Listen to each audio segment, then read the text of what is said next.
¡Hey! ¿Qué pasa, cracks? Bienvenidos, bienvenidas un día más a Musicografía y hoy nos volvemos a ir de museo.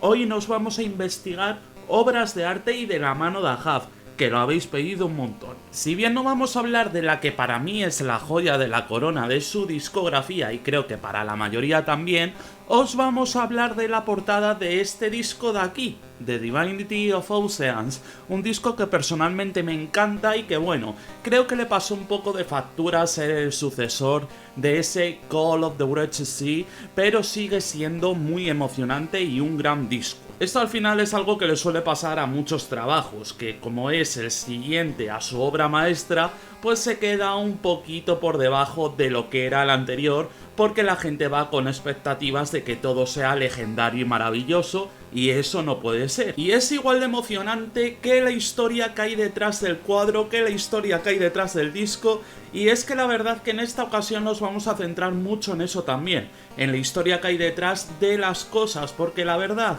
es una pintura muy buena, es una pintura de la hostia, la verdad que mola un montón. Vamos a hablar también de ella, vamos a hablar un poco de su autor, pero también nos vamos a entretener sobre todo en el trasfondo que tiene ambas cosas. Yo creo que es de las cosas más interesantes que hemos hecho en esta sección. Seguramente no vaya a tener muchas visitas porque sabemos cómo funciona esto. Como no vamos a hablar aquí de una super banda super potente, pues no va a tener tantas visitas, pero va a merecer mucho la pena. Por lo tanto, si te quedas hasta el final, te aseguro que no te vas a arrepentir. ¿Empezamos ya o qué?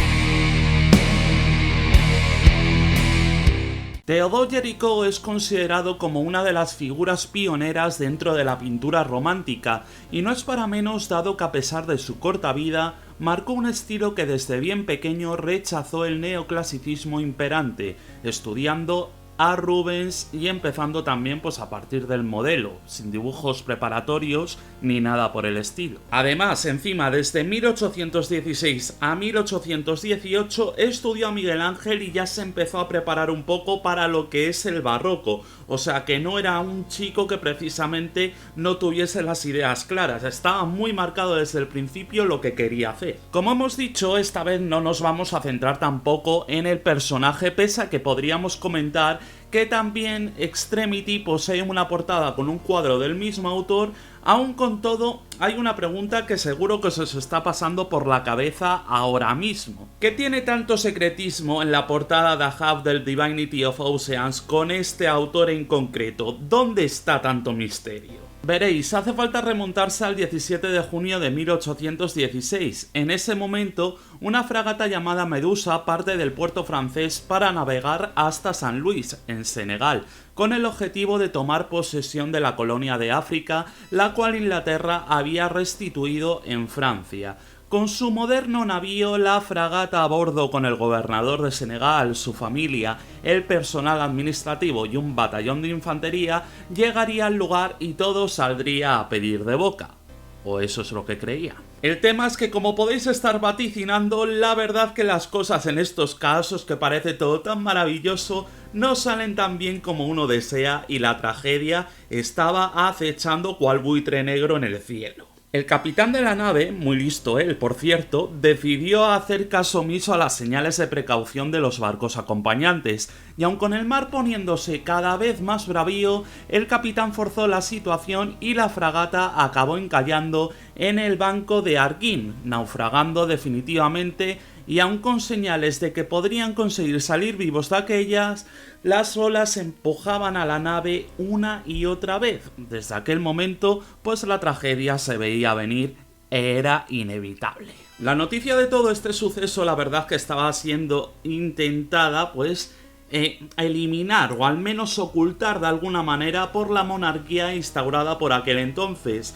Pero en ese momento, como tantas veces ocurre, seguro que a vosotros os ha ocurrido de hecho, la inspiración empieza a acechar y no sabes cuándo te va a venir la inspiración para una nueva obra, un nuevo pensamiento o lo que sea. Y esto fue lo que le pasó a nuestro pintor, cojeando las hojas del periódico, pues se encontró con la noticia y enseguida la idea le vino a la cabeza. El momento culminante para elegir la tragedia como inspiración es cuando una pequeña parte de los náufragos, tras 13 días a la deriva en una balsa improvisada, el bergantín Argus culminó la tragedia rescatando a 15 supervivientes, aunque posteriormente morirían 5 de ellos. De entre todos, el encargado de contar tan fatídicas experiencias fue Baptiste-Henri Savigny, un cirujano que salvó la vida de puro milagro, porque la verdad que es que la salvó también en parte por sus conocimientos. Hay versiones que afirman que no hubo supervivientes, lo cual pues contrasta un poco con cosas que han sucedido, porque se han sacado libros después con experiencias relatadas por los propios supervivientes, pero el caso es que, como podéis ver aquí, hay un listado de todas las personas que lograron salvar la vida, de donde solo hay un marinero y un soldado, cosa bastante curiosa, todo se ha dicho. Jericoa pintó el momento dramático en que los hombres han recurrido al canibalismo para sobrevivir, se levantan para llamar la atención del barco, un punto en el horizonte que apenas es visible. Además de la versión de Henri Savigny, dicha anteriormente, Jericoa también leyó la de Alexandre Coguet, un ingeniero geógrafo, el cual le permitió ser aún más certero con su trabajo, a tal punto que incluso hizo construir, ojito, una balsa a tamaño natural y pidió a supervivientes de la Medusa que posasen para él, junto con restos humanos conseguidos por un gran amigo suyo, que por cierto era médico de profesión. O sea, el nivel de perfección y de realismo que quería alcanzar el pintor, la verdad que era una locura, cracks. De hecho, a tal punto que su biógrafo dice en la propia biografía del autor que se desprendía un olor, la verdad, bastante nauseabundo dentro de lo que es la sala. No me extraña con todo lo que había ahí. Por si eso fuera poco, trabajó sin descanso durante todo un año para hacer su obra de casi 5 metros de alto por 7 de ancho, presentándola finalmente en el Louvre en 1819. Y como curiosidad sea dicha, Delacroix también aparece en el cuadro. Es el cadáver que está boca abajo con el brazo extendido y que se encuentra en el centro de la composición, como estáis viendo en este preciso momento. No cabe duda de que el cuadro ha trascendido a lo largo del tiempo y que se ha considerado pues una de las grandes obras del autor, si no la que más, aparte de que dio paso al neoclasicismo. Por lo tanto, lo que es la importancia en la historia de este cuadro, pues la verdad es que queda bastante demostrado, aparte de que tiene una historia muy interesante detrás. Y os estaréis preguntando, ¿y todo esto dónde nos lleva en el plano musical? Pues nos lleva a una obra muy interesante que va a aparecer por aquí. Ya sabes cuál es, ¿no? Y si no lo sabes, pues por ahí abajo la tienes también. Tras un trabajo encomiable en su primer LP con un Call of the Wretched Sea que maravilló a todo el mundo y que personalmente es uno de mis trabajos favoritos, Ahab se metieron en los estudios Clansmith alemanes para grabar la que sería su segunda obra, su segundo LP, un trabajo conceptual que tendría como relación a los hechos sucedidos con el Whale Ship Essex, un ballenero que tuvo un destino algo parecido al de la obra de Jericoa. Las razones, pues una de ellas fue la del naufragio, porque mientras la Medusa había naufragado por un hecho de negligencia en la conducción del propio navío, en el caso del Essex nos topamos con un cachalote que los hizo naufragar porque era una bestia gigante. A diferencia del Medusa, los botes salvavidas en esta ocasión llevaron a los 21 marinos a la isla de Henderson, donde se alimentaron de aves,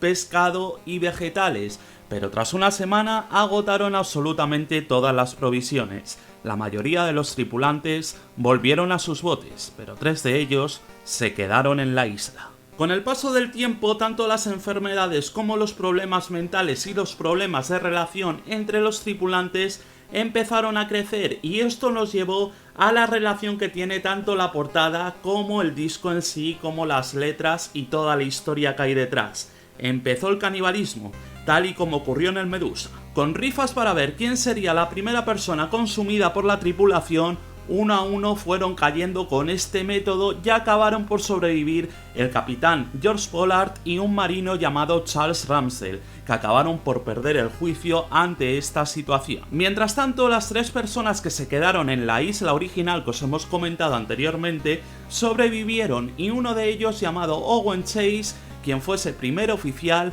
acabó escribiendo un relato llamado Narración del más extraordinario y desastroso naufragio del ballenero Essex. Por otra parte, merece la pena comentar que The Divinity of Oceans cierra con la canción Nickersor's Theme, una canción que sirve para presentar y despedir al grumete Thomas Nickerson, superviviente y que también escribió La pérdida del barco Essex, escrito en 1876 y mucho ojito al dato, más de 100 años se tardó en publicar por diferentes extravíos del manuscrito original.